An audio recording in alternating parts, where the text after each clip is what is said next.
Hi, I'm Han, and I will be presenting our work, ReachPad, interacting with multiple virtual screens using a single physical pad, the haptic retargeting. This paper was a collaboration with Hanzhong Luo and Hilbert Yi, and supervised by Professor Song Jie. This work's background is our daily life environment in which we interact with virtual screens. Many recent studies have shown that the popularization of virtual screens have break through the limitations of physical display, such as the number and the size of physical screens and limited space. It opens up new possibilities for interactions. VR devices overcome the fixed position of physical displays, making our workspace more flexible and adaptable to various application scenarios. But there is a big challenge for spatial interactions. Although various interactions method has been proposed to allow users to interact with virtual screen more intuitively, the lack of haptic support will reduce user experience, which has been confirmed by many research. Our initial motivation for this work is to find an interaction method that provides haptic feedback to reduce user burden and support multi-screen interactions. And most importantly, it can be generalized, so we don't want to rely on any mechanical devices for haptic feedback. Therefore, we propose our interaction method, ReachPad. We map virtual screens onto a physical pad to provide support.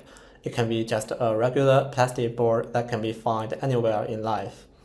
Users' interaction with any virtual screen can be complete on this small pad. Haptic retargeting redirects users' hand to physical pad when they reach out to the virtual screen. The selection between screens is determined by eye gaze. Even with only a single pad, user can still interact with multiple virtual screens. Our work consists of 4 studies in which we gradually optimize virtual screen interactions. Through the first 2 comparative studies, we figure out the design that works better between virtual screens and physical proxy. After that, we look into how to make drag and drop between virtual screens more efficiently. Finally, to test it, we compare it with other interaction techniques in practical applications and collected user feedback. In the first study, we compared user performance and preference on 4 virtual screen sizes using a modified physical task. The physical path required for task completion was set to be the same for each size. The differences in user performance were only affected by visual factors. The study results showed that the size 2 offers balanced performance and is preferred by most participants. In the second study, we tested users' preference for virtual screen position and layout. We moved the virtual screen in 8 directions and 6 offsets in each direction. Participants were asked to move their hand freely on and near the virtual screen and rate whether the movement was acceptable. Results showed that the participant preferred the rightward and downward position rather than the upward and leftward position. In the third study, we explored how to perform drag and drop between virtual screens. Since our interaction method only requires 1 physical pad, the focus is on how to make the target disengage when switching screens. So we suggested 3 cross-screen drag and drop methods that are different from direct dragging on physical display. They are corner method, long press method, and edge method.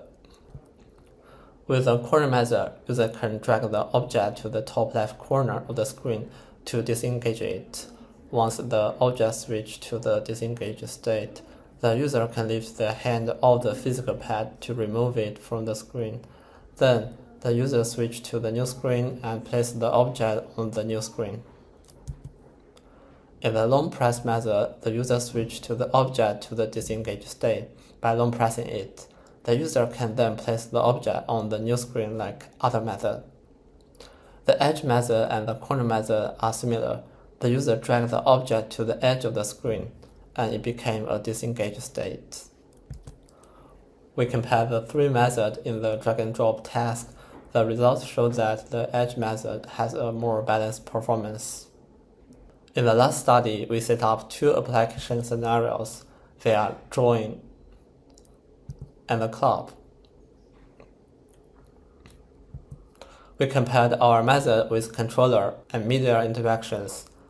In both scenarios, our method had higher immersion and enjoyment. Study results demonstrate that our method enhances the VR experience and as intuitive to use as other technique. For more detail, please check our paper. Thank you.